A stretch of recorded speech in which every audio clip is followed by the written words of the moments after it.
St. Augustine, commentary on the Gospel of John, chapter 4, verse 1 to 18, following. Further, what said the evangelist as he went on? Therefore the Jews sought the more to kill him, because he not only broke the Sabbath, but said also that God was his Father. Not in any ordinary manner, but how? Making himself equal with God. For we all say to God, Our Father which art in heaven. We read also that the Jews said, Seeing you are our Father. Isaiah chapter 73 verse 16. Therefore, it was not for this they were angry, because he said that God was his Father, but because he said it in quite another way than men do. Behold, the Jews understand that the Arians do not understand. The Arians, in fact, say that the Son is not equal with the Father, and hence it is that the heresy was driven from the Church. Lo, the very blind, the very slayers of Christ, still understood the words of Christ. They did not understand him to be Christ, nor did they understand him to be the Son of God. But they did nevertheless understand that in these words such a Son of God was intimated to them as should be equal with God. Who he was they knew not. Still they did not acknowledge such a one to be declared, in that he said God was his Father, making himself equal with God. Was he not therefore equal with God? He did not make himself equal, but the Father begot him equal. Were he to make himself equal, he would fall by robbery. For he who wished to make himself equal with God, while he was not so, fell, and of an angel became a devil. Isaiah chapter 14, verse 14.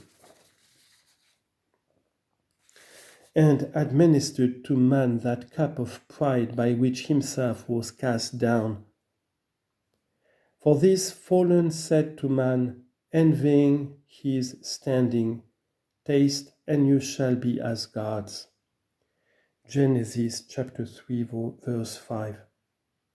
That is, seize to yourselves by usurpation that which you are not made, for I also have been cast down by robbery. He did not put forth this, but this is what he persuaded to. Christ, however, was begotten equal to the Father, not made, begotten of the substance of the Father. Whence the apostle thus declares him, who, being in the form of God, thought it not robbery to be equal with God. He emptied himself, taking upon him the form of a servant. Philippians chapter 2, verse 6. But he emptied himself not by losing what he was, but by taking to him what he was not. The Jews, despising this form of a servant, could not understand the Lord Christ equal to the Father.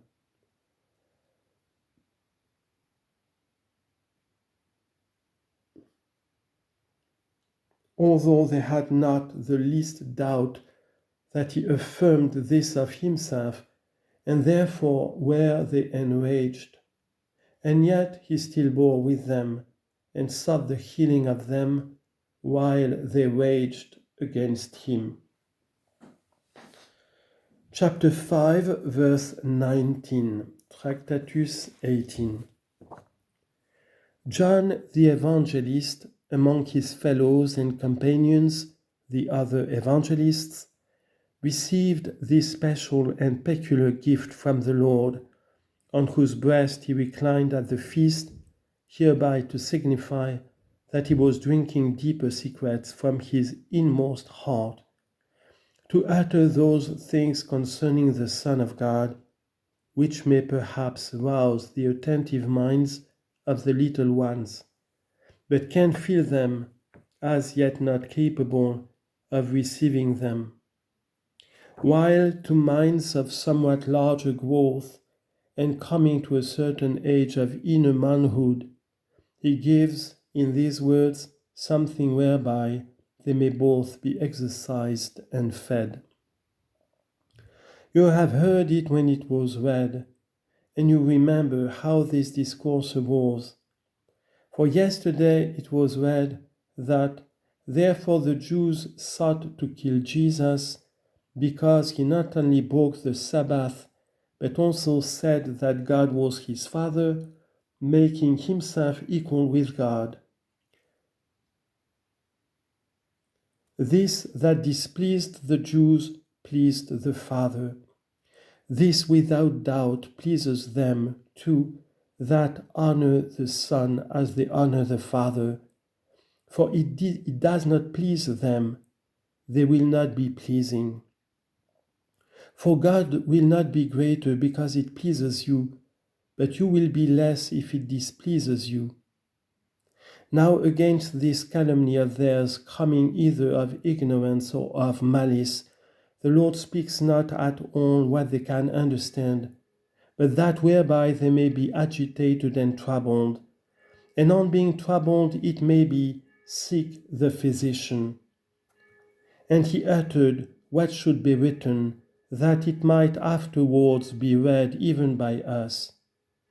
Now we have seen what happened in the hearts of the Jews when they heard these words, what happens in ourselves when we hear them.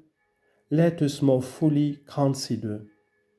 For heresies and certain tenets of perversity, ensnaring souls and hurling them into the deep, have not sprung up except when good scriptures are not rightly understood, and when that in them which is not rightly understood is rashly and boldly asserted. And so, dearly beloved, ought we very cautiously to hear those things, for the understanding of which we are but little ones, and that too with pious heart and with trembling, as it is written, holding this rule of soundness, that we rejoice as in food in that which we have been able to understand, according to the faith with which we are imbued, and what we have not yet been able to understand, that we lay aside doubting and defer the understanding of it for a time, that is, even if we do not yet know what it is, that still we doubt not in the least that it is good and true. And as for me, brethren, you must consider who I am that undertake to speak to you, and what I have undertaken. For I have taken upon me to treat of things divine, being a man, of spiritual things, being carnal, of things eternal, being a mortal. Also from me, dearly beloved, far be vain presumption, if my conversation would be sound in the house of God, which is the church of the living God, the pillar and foundation of the truth. In proportion to my measure, I take what I put before you. Where it is opened, I see with you. Where it is shut, I knock with you.